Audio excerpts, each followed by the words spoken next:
નમસ્તે દોસ્તો, પાટીદાર સમાજનો સૌથી મોટો પ્રશ્ન આજે યુવાનોના અંદર 24, 25 કે 26 વર્ષના યુવાનોના સગપણનો છે.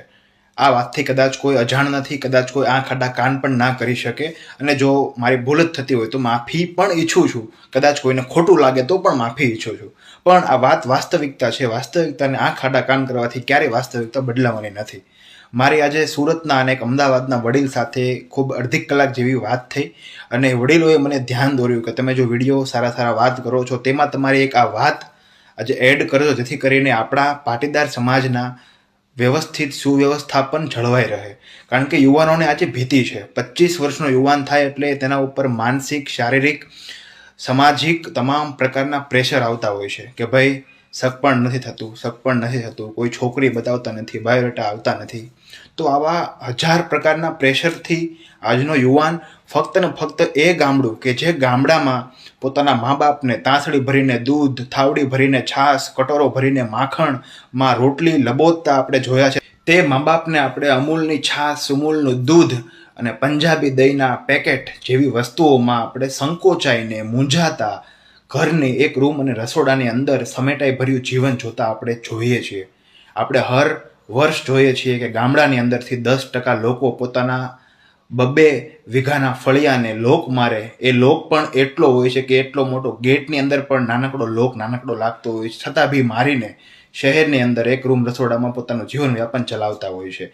પણ આપણા મા બાપને આજે આ તરફનું જે જીવન જીવવું પડે છે તેમાં થોડી ઘણી સમજણ જો આપણે સૌએ સાથે મળીને આજે આ સોશિયલ મીડિયાના જમાનાની અંદરથી કંઈક વસ્તુ એવી થાય કે જેથી કરીને કોઈને ઉપયોગી બને, એ જ આપણો હેતુ છે. એ હેતુને પરિકલ્પવા માટે આપણે સૌને આહવાન કરીએ છીએ કે થોડું ઘણું સમજીએ, થોડું ઘણું દીકરીઓના મા બાપ પણ સમજે. કદાચ દીકરીને ગામડે ન જવું હોય, કદાચ દીકરીઓને ગામડાથી તકલીફ હોય પણ જમીન જોતી હોય, તો ત્યાં થોડી ઘણી સમજદારીપૂર્વક દીકરીને સમજાવી શકાય છે કે બેટા કોરોના જેવી બીમારી હોય તો એ ભલે, કદાચ ધંધા અર્થે આપણે ક્યારેક ફેલ ગયા હોય તો એ ભલે, માથે દેવું થયું હોય તો એ ભલે, આ જમીન એ વસ્તુ છે કે ગમે ત્યારે ખેડી ખવાશે. તો આવી બધી વસ્તુઓ પણ આપણે કોરોના વખતે પણ જોઈ લીધું. દરેક ધંધા ઠપ હતા, માત્ર ને માત્ર ખેતી અને માત્ર જમીન એવી હતી કે ત્યાં તમને આશરો માટે પોકારતી હતી. તો આપણે સૌએ સાથે મળીને આજે સંકલ્પ કરીએ, કંઈક 2 પરિવારને પણ જો આપણી વાત અડશે, આ વાત ટચ થશે, આ વાત સમજાશે, તો બી આપણો વિડીયો બનાવવાનો સંપૂર્ણ તાત્પર્ય સુધી પહોંચી જશે અને સંપૂર્ણ ક્રેડિટ મળશે આપણને. આપણો હેતુ એવો છે કે આપણા દરેક લોકો સુધી પહોંચીએ, દરેક પાટીદાર સમાજના લોકો સુધી પહોંચીએ કે આવનારા સમયમાં જો આપણે અરાજકતા આપણા સમાજની અંદર ન ફેલાવી હોય, જો આપણે બહાર વટલાવું ના હોય, તો કૃપા કરીને સમજવું જરૂરી છે. આજે દીકરીના મા બાપ, દીકરીઓ, દીકરાઓ, મારો વિડીયો જેટલા સુધી પહોંચે છે તમામ લોકો એક વખત વિડીયો ધ્યાનથી સાંભળજો, ઘરે ચર્ચા કરજો અને પછી એક કોમેન્ટ રૂપી તમારું જે પુષ્પ મને આપજો, જેથી કરીને મને પણ એવું થઈ શકે કે તમારા સુધી વાત પહોંચે છે.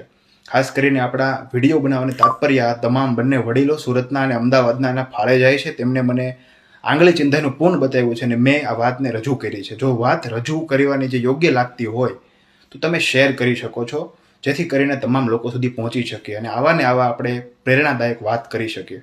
આભાર અસ્તુ. જય હિન્દ, જય ભારત, સમાજના હિતમાં.